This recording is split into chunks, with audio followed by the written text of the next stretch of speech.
Eh ben, salut les corbacs. Bon, allez, hier aux infos sur France 3, j'ai vu un truc, moi, qui m'a bien choqué, bien comme il faut, quoi. Ça m'a bien cassé les couilles.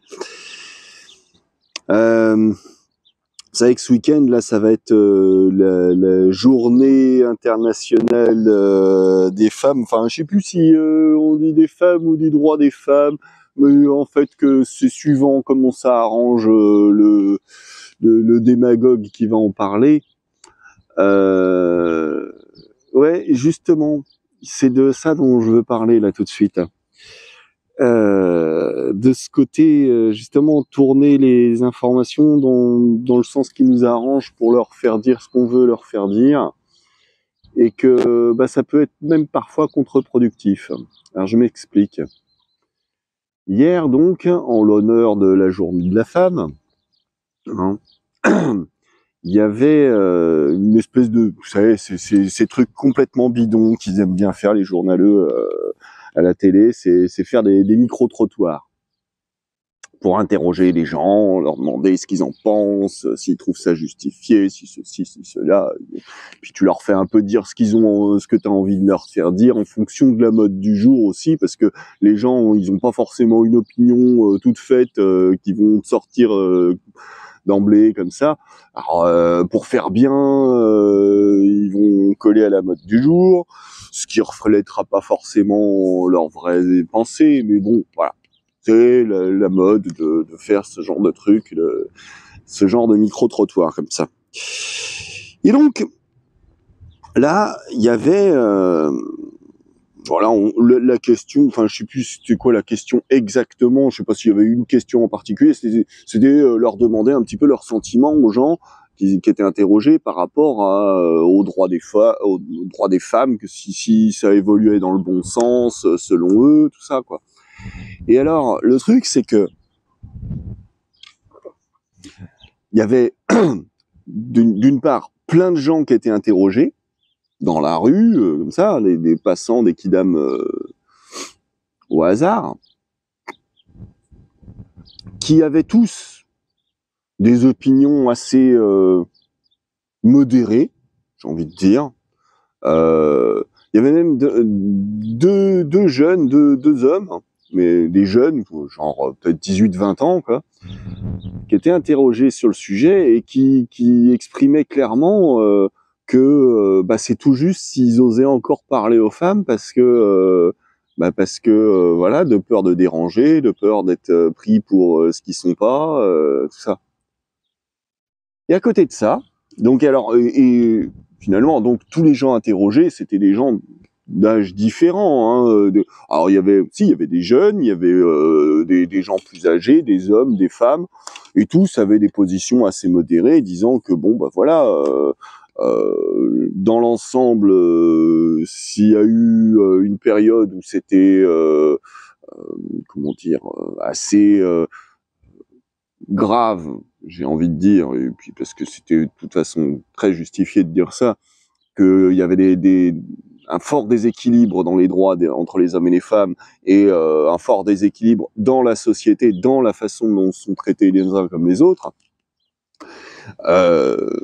À l'heure actuelle, c'est quand même nettement moins le cas, mais bon, je finis ma pensée, mais des marches militantes, les militants, voilà, c'est ce côté radical que je nomme parfois, les militants font un peu chier. J'aime pas trop ce terme de militantisme, mais parce que il est souvent l'occasion d'exagérations qui font chier. Même si parfois ils peuvent avoir, voilà, ça peut avoir ses bons côtés le militantisme. Enfin bref. Et donc en parallèle de ces gens-là, voilà, qui avaient été chacun interrogés une fois, ils donnent une fois leur avis. Il y avait un groupe de 3 nénettes, des petites jeunes. Ah, tu sentais bien la militante féministe en carton qui, en fait, étaient les seuls à exprimer des positions très radicales, très extrêmes. Hein. Et alors, ça devenait l'évidence, parce que au début, enfin, comment dire, ils interrogeaient l'un, et puis ensuite c'est nénette, un autre, puis c'est nénette, puis une autre, et puis c'est nénette. Et alors, comme ça, en fait, je sais pas si c'était une volonté de la part des journalistes de leur donner plus la parole à elle qu'à n'importe qui d'autre, soit dans le sens de vouloir faire un acte militant et leur donner la parole, parce que oui, c'est très important, c'est elles qui ont tous raison, et il faut absolument qu'elles aient plus droit à la parole que les autres, parce que elles sont tellement mieux. Soit dans cette optique-là, soit peut-être au contraire dans l'optique de dénoncer un petit peu un discours qui est un discours extrémiste de merde, parce que extrémiste forcément de merde, extrémiste toujours, toujours extrémiste de merde. Il y a pas, je vois pas de cas dans lequel extrémiste c'est pas suivi de merde.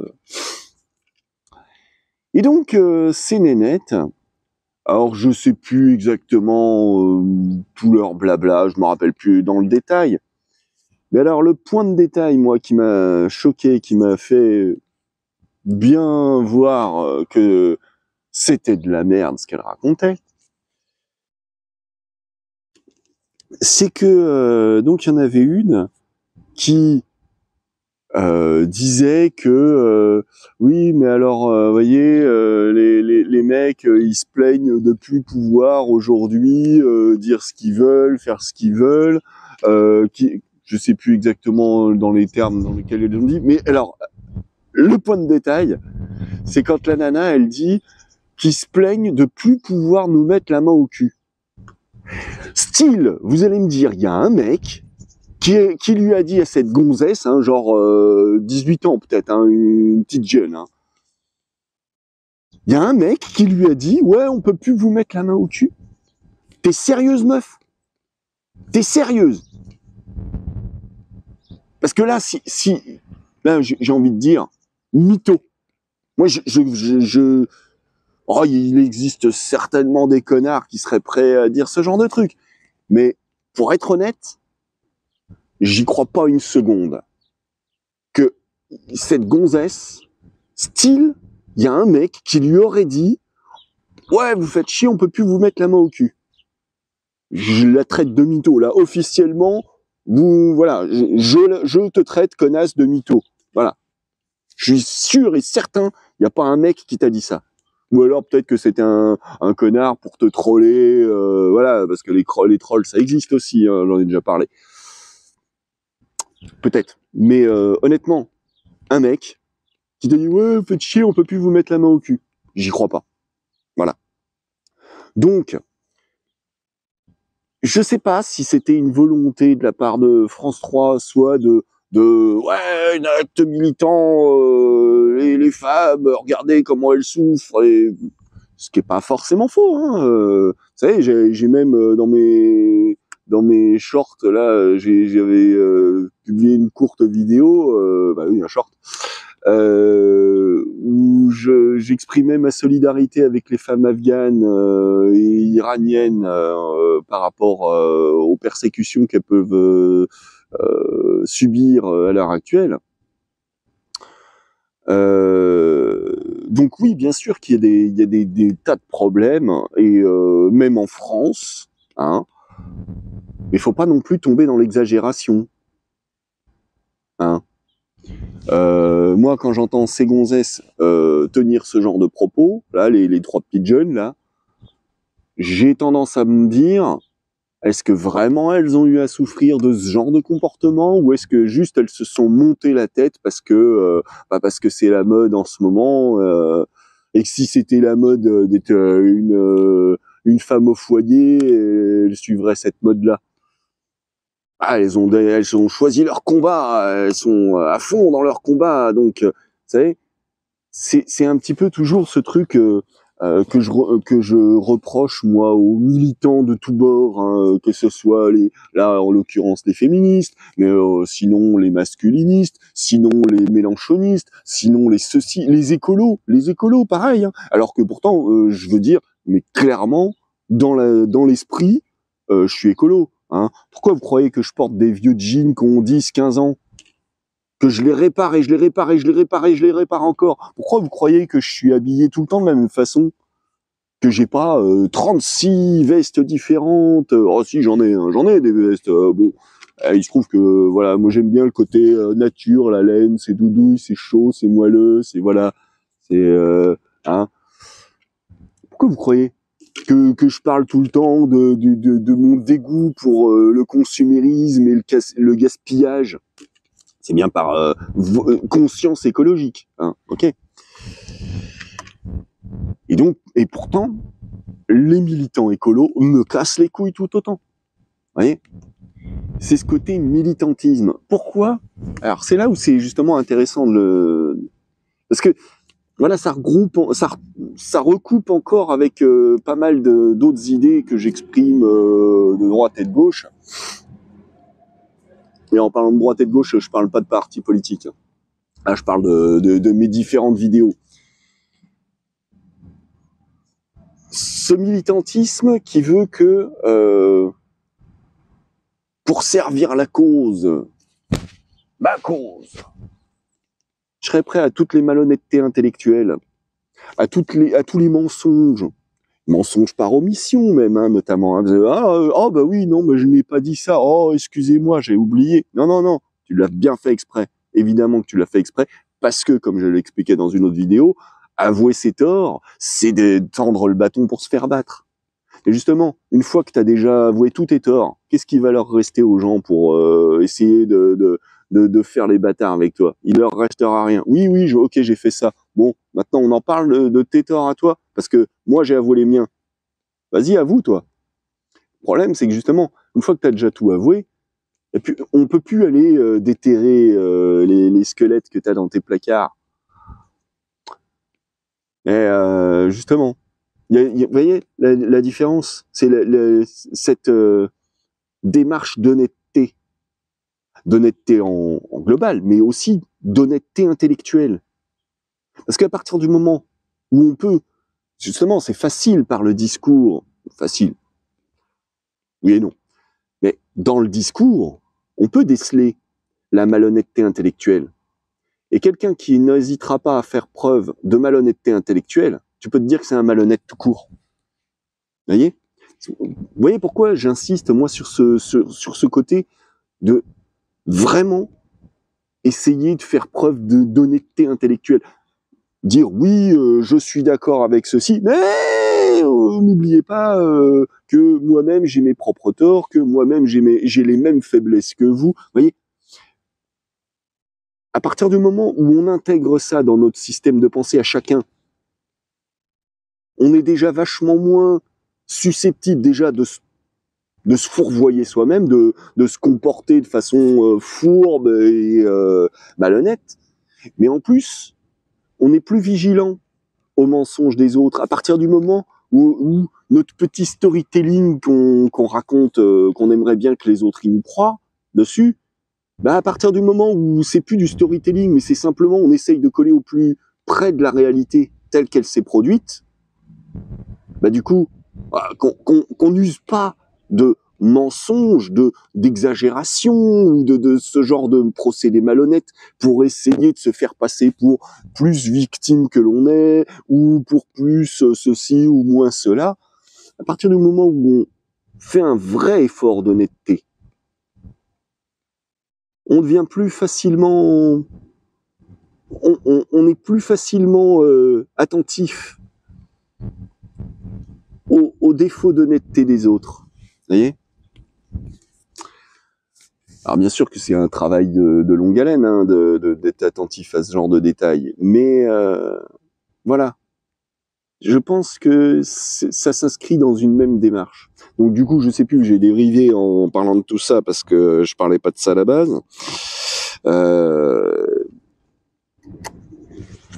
Ouais, bah, peut-être que, je sais pas, peut-être que tant pis, puis que c'était déjà une bonne vidéo comme ça, même si elle est pas très longue.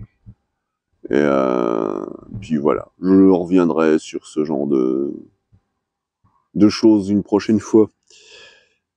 Ouais, je suis bien content quand même de la tournure que j'ai donnée à cette vidéo. Mais vous voyez, je vais peut-être essayer quand même d'embrayer sur... Je reviens quand même sur cette histoire de militantisme et le fait que vraiment, faut pas grossir le trait, exagérer les choses pour coller à la mode du jour, mais faut pas non plus minimiser ce qui est grave, tout pareil pour coller à la mode du jour, ou voilà, par démagogie, hein, c'est coller à la mode du jour, hein, c'est pareil. Vous voyez, vraiment j'insiste là-dessus, c'est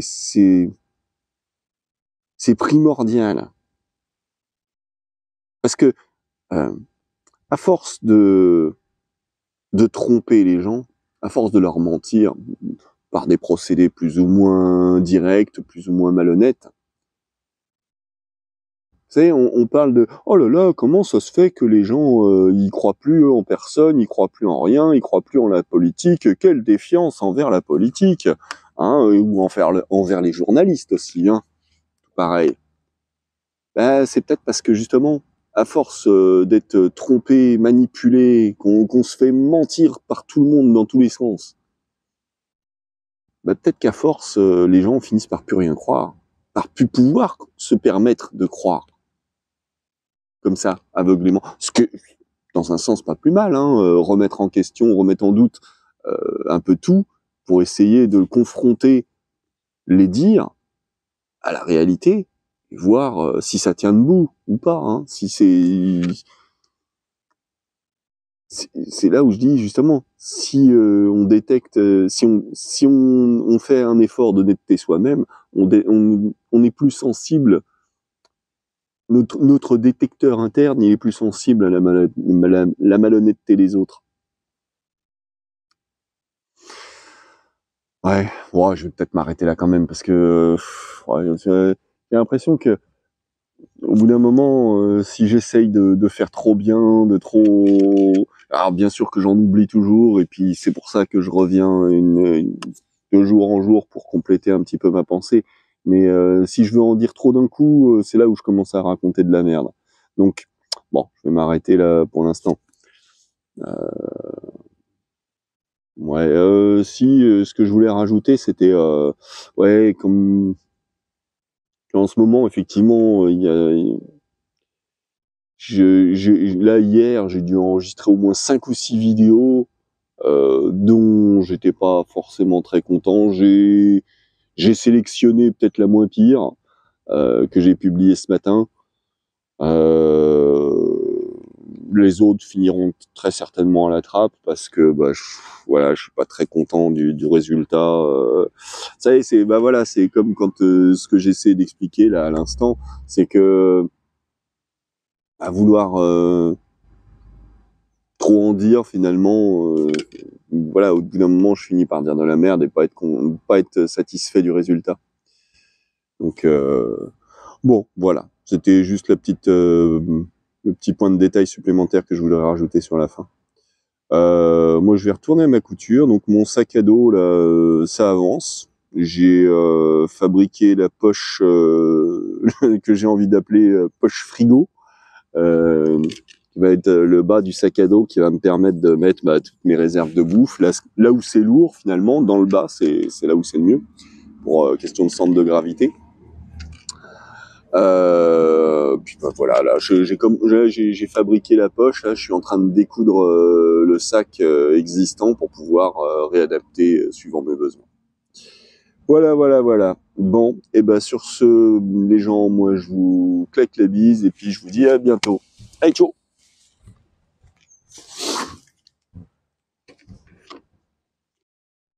Yo les corbacs. Alors en fait, exceptionnellement, je sais pas si ça se reproduira, mais là, il se peut bien que cette vidéo soit montée et que du coup, ça soit la deuxième partie de la vidéo, deuxième partie par rapport à ce que j'ai enregistré ce matin. C'est-à-dire que en fait, j'ai repensé à un détail que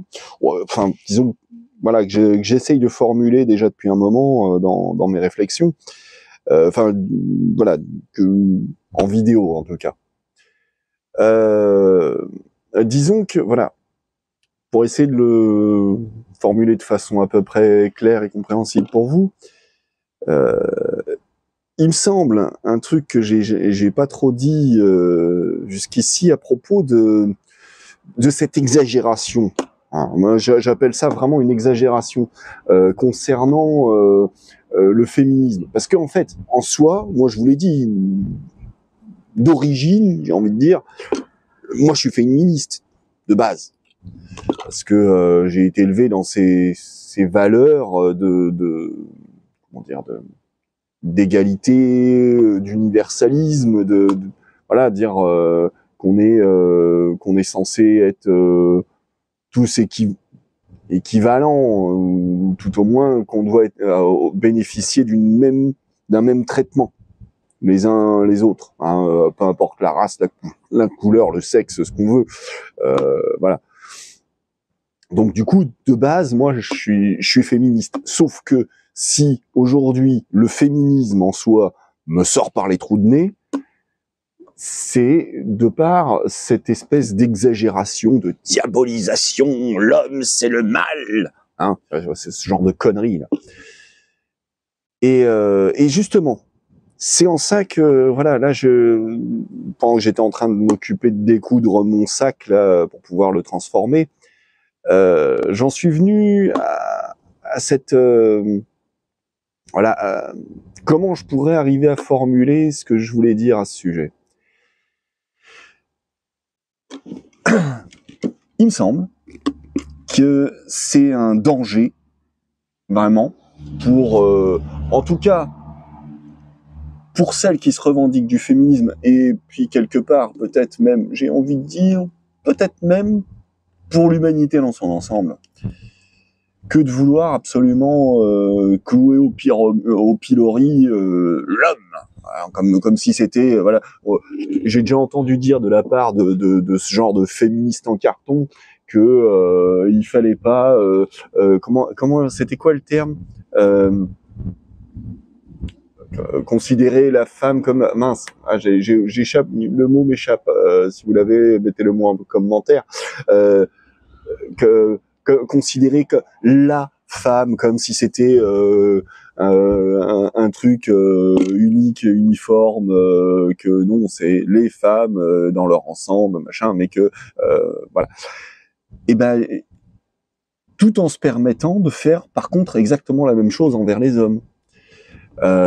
Et en ça, c'est dangereux parce que vouloir mettre comment dire, sur un même plan les salauds qui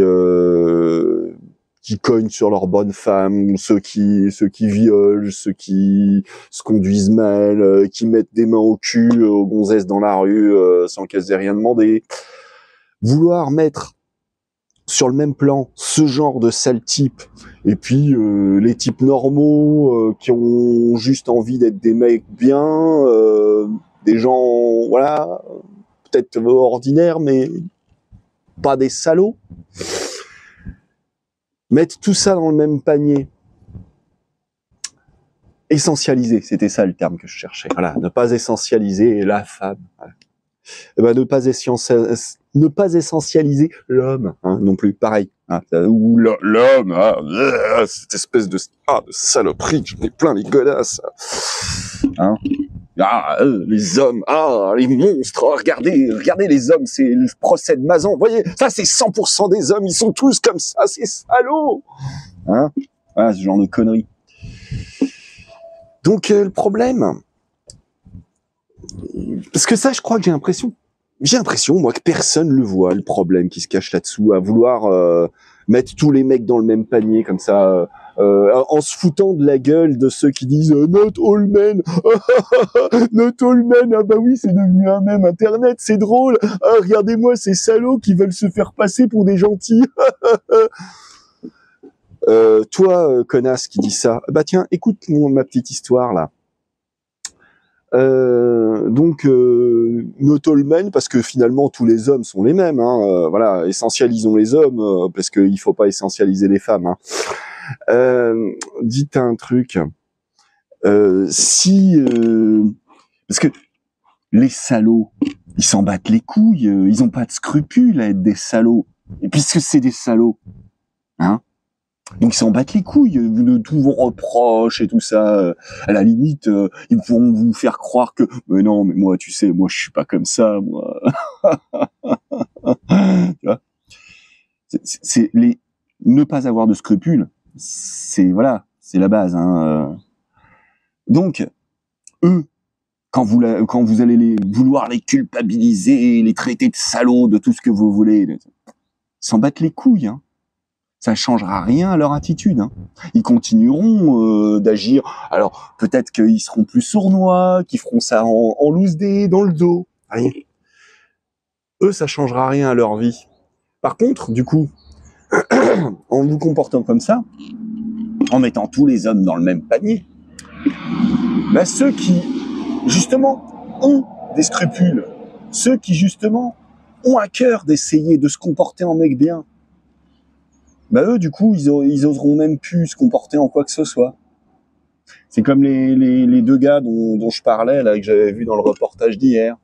Eux, bah, voilà, ils se sentent de trop, ils osent plus, ils se sentent gênés de tout.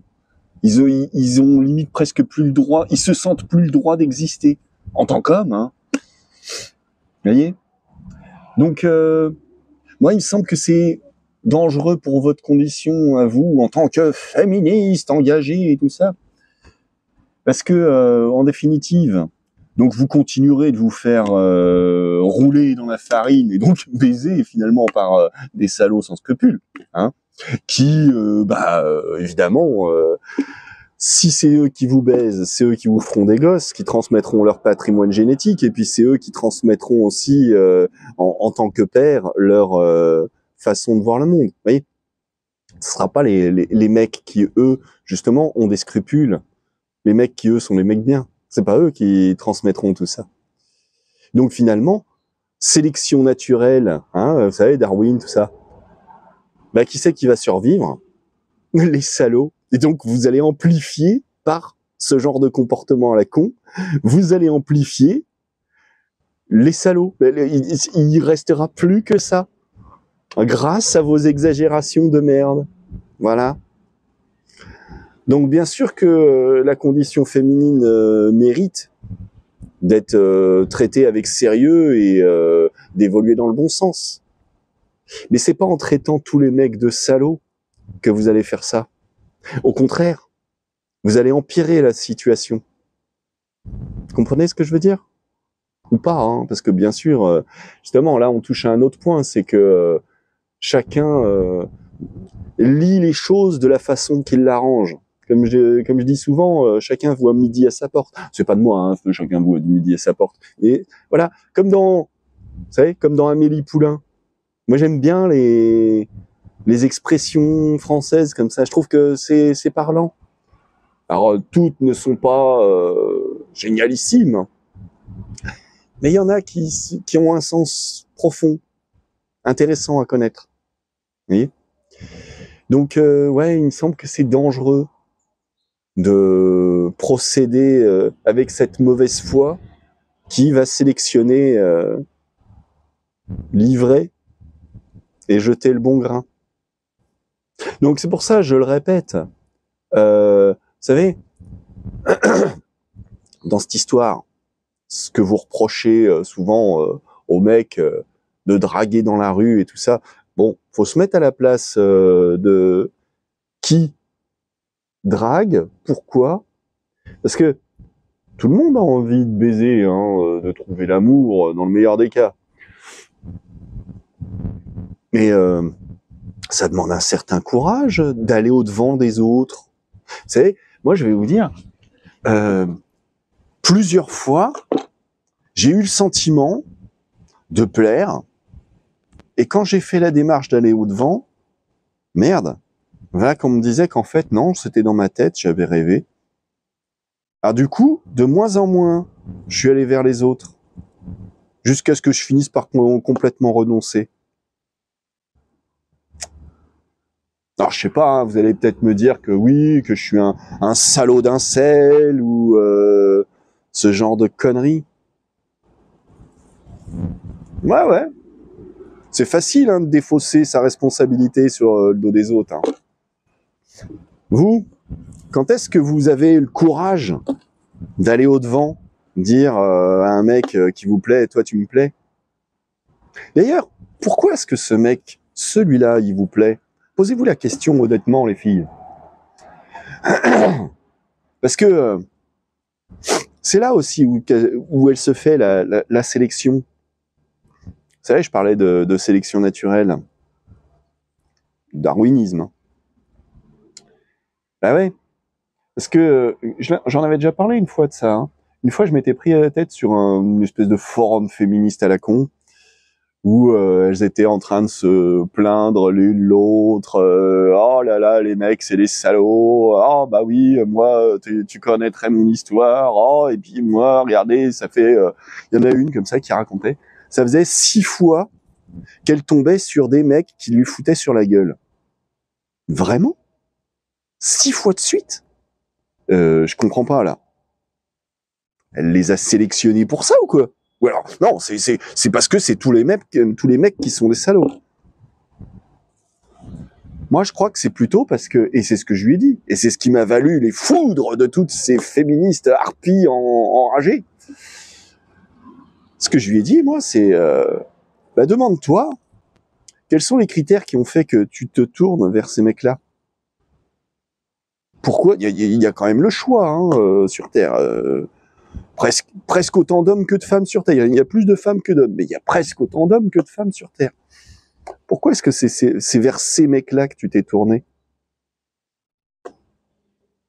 Parce que ça faisait bien des bad boys, des mecs qui ont du blé, ou des mecs qui ont... Je sais pas.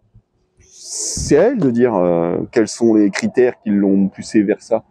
Et tant qu'elle se posera pas ce genre de questions, elle continuera de tomber sur ces mecs-là.